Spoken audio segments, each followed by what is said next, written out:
Pour pouvoir calibrer nos photographies, nos captures pour faire de la photographie d'astronomie, le premier signal qu'on peut produire avec une caméra, c'est le bias. Le bias frame, c'est tout simplement lorsqu'on appuie sur le déclencheur de notre caméra, il y a un courant qui est activé et qui allume le capteur. Donc, ça crée comme tel une espèce de bruit de fond qui ne peut pas être soustrait automatiquement.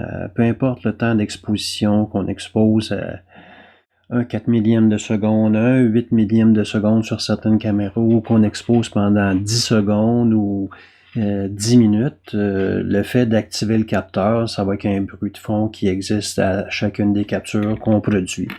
Fait que, ici, ce que je peux faire comme changement, c'est ajouter des captures pour nous donner une série de bias frame. Je vais en rajouter un autre que j'ai oublié ici. Et à travers un des procédés du logiciel PixInsight, il y en a d'autres qui peuvent faire la même chose. On peut faire une intégration d'images, une compilation.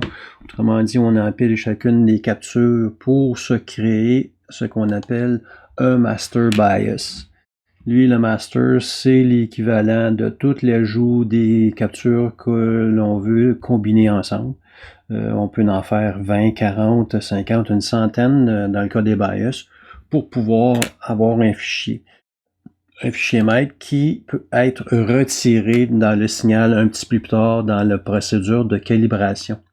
Donc ici, tu peux voir à l'écran, j'ai un master bias pour ma caméra A7 III avec un ISO de 800. Si on avait une sensibilité avec un ISO de 100, il faudrait créer une autre série de bias pour activer la caméra à cette sensibilité-là. Moi, je capture mes photos d'astro à 800 ISO. Fait que si on fait un master bias puis qu'on fait un screen transfer function, autrement dit qu'on étire la visibilité de ce que le capteur peut produire à l'écran, c'est ce qu'on voit ici. Là, on peut voir exactement ce qu'on avait comme fichier noir, c'est les données qu'on a à travers notre capteur. Et à travers les master bias, il y a un autre procédé qui s'appelle super bias pour avoir vraiment un étendu. Fait que tu peux voir ici chacune des lignes de mon capteur sont activées d'une façon différente. Il y en a que c'est plus foncé, il y en a que c'est plus pâle.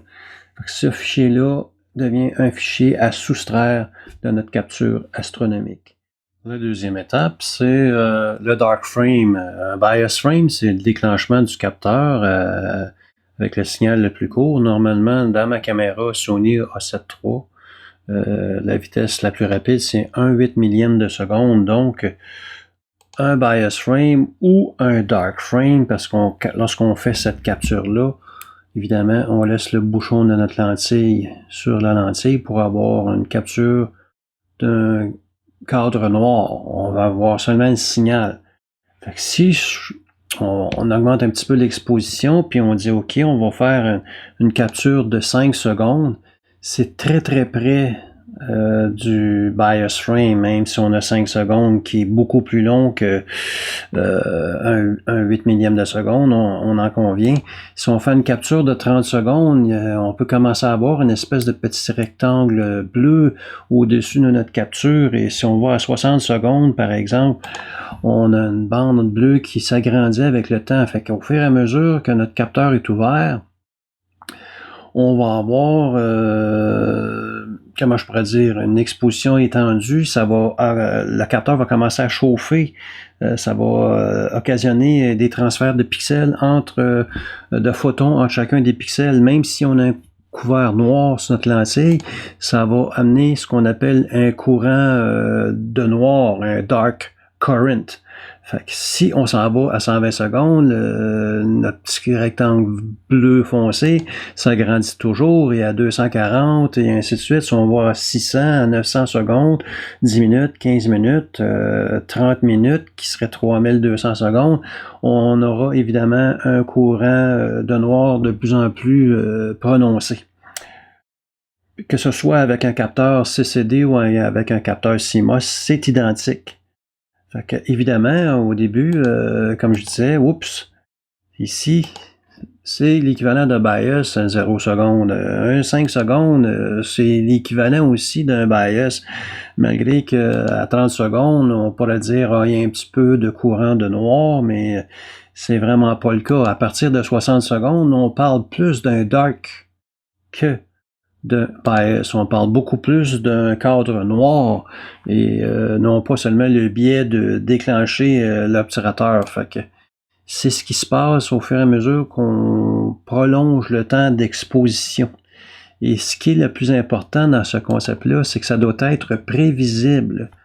Le courant noir, il doit progresser linéairement avec le temps.